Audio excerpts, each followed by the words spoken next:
పాత బస్తీలో చార్మినార్ దగ్గర ఇవాళ బీజేపీ ఆధ్వర్యంలో బతుకమ్మ పండుగ నిర్వహించడానికి అని చెప్పి రాష్ట్ర మొత్తం కూడా మేమందరం ఇక్కడికి మహిళలందరం కదిలి వచ్చి భాగ్యలక్ష్మి అమ్మవారి గుడి దగ్గర పండగ చేసుకున్నాము.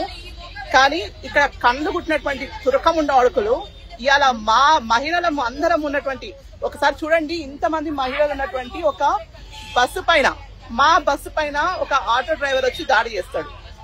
ఈయన ఉన్నటువంటి పోలీసులు సిగ్గుతో తలంచుకొని చెప్తున్నాను, అసలుకు పోలీసులు నిజంగా కొడుకులకు నిజంగా చెప్తున్నా, సిగ్గు శరం మానం మర్యాద మన హిందూ పోలీసులకు ఏం మాత్రం లేదు. ఇక్కడ వచ్చినటువంటి ఆడ మొత్తం మహిళల మీద మొత్తం వచ్చి దాడి చేస్తా ఉంటే కూడా కనీసం ఆపడానికి ప్రయత్నం చేయలేదు వీళ్ళు ఇక్కడ ఉన్న వాళ్ళు. నిజంగా మీ బతుకులు ఇవాళ 100 మంది ఇక్కడ ఉన్నటువంటి మహిళల మందరం ప్రతిఘటించకపోయింటే అక్కడ ఉన్నటువంటి ఆటో వాళ్ళందరూ వచ్చి మా మీద దాడి చేసేటోళ్ళు. ఏడో ఉన్నాము, ఏ ప్రభుత్వంలో ఉన్నాము, ఎలాంటి పరిస్థితులలో ఉంది పాత బస్తీ అనేది ఒక్కసారి అందరూ ఆలోచించుకోవాలి. ఇక్కడ బతుకమ్మ పండుగ కోసం భాగ్యలక్ష్మి అమ్మవారి గుడి దగ్గరికి వస్తే మా బస్సు మీద దాడి చేయడానికి వచ్చినటువంటి తురకముండ అడుకులను మేము ఏం చేయాలి చెప్పండి ముందు.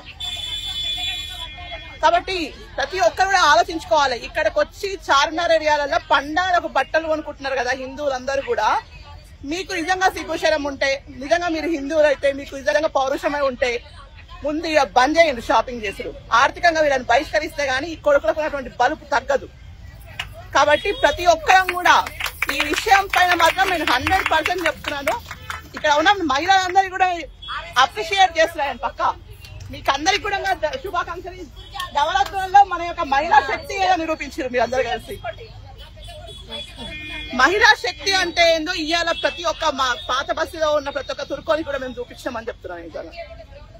నమస్తే, భారత్ మాతా కీ జై.